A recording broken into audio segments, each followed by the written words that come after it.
യോഗയും അതിന്റെ വിവിധ തരങ്ങളും. കോട്ടക്കൽ VPSV ആയുർവേദ കോളേജിലെ clinical research institute for yoga and ആയുർവേദയിലെ yoga teacher doctor Indu NP സംസാരിക്കുന്നു. യോഗ എന്ന വാക്ക് കേൾക്കുമ്പോൾ പണ്ട് കാലത്ത് ഒരു ആധ്യാത്മിക ജീവിത രീതിയായിരുന്നു. എന്നാൽ ഇന്നത്തെ കാലത്ത് യോഗ ഒരു സമഗ്ര ശാസ്ത്രമായി മാറിയിരിക്കുന്നു.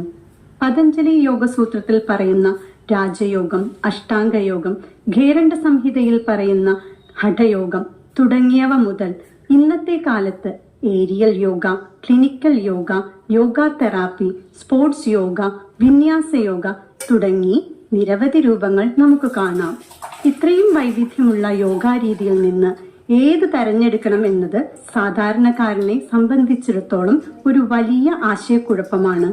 എന്നാൽ ശരീരഘടനയ്ക്കും ആരോഗ്യസ്ഥിതിക്കും മനോഭാവവും അനുസരിച്ച് യോഗ തെരഞ്ഞെടുക്കുന്നത് അത്യാവശ്യവുമാണ്. ഏത് യോഗ തെരഞ്ഞെടുക്കണം എന്നറിയണമെങ്കിൽ ഇതെല്ലാം എന്താണ് എന്ന് അറിയണ്ടേ? ഇങ്ങനെ അറിഞ്ഞാൽ മാത്രമേ നമുക്ക് കറക്റ്റായി തെരഞ്ഞെടുക്കാൻ സാധിക്കുകയുള്ളൂ.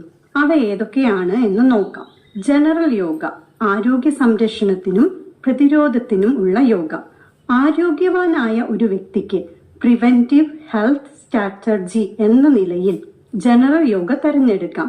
പതഞ്ജലി മഹർഷി പറഞ്ഞ അഷ്ടാംഗ മാർഗം ഇതിൽ ശരീര, മനസ്സ്, ആത്മാവ് എന്നിവയുടെ സംയോജനത്തെ ലക്ഷ്യമിടുന്നു.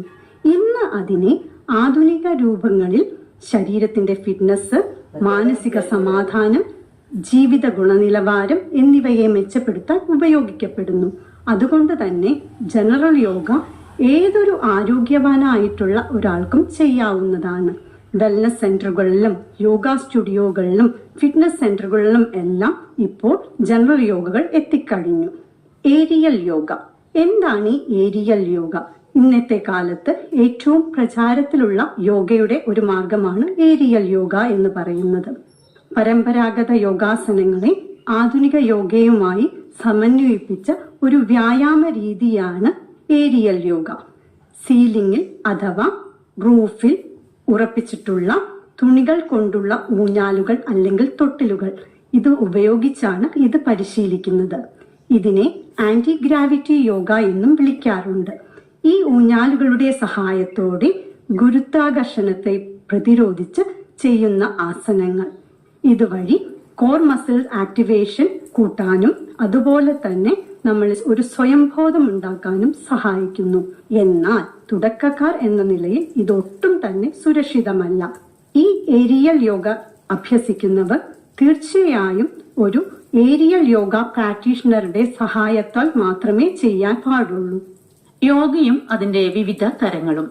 ഇതുവരെ സംസാരിച്ചത് കോട്ടക്കൽ VPSV ആയുർവേദ കോളേജിലെ clinical research institute for yoga and ആയുർവേദയിലെ yoga teacher doctor Indu NP. Aloha hospital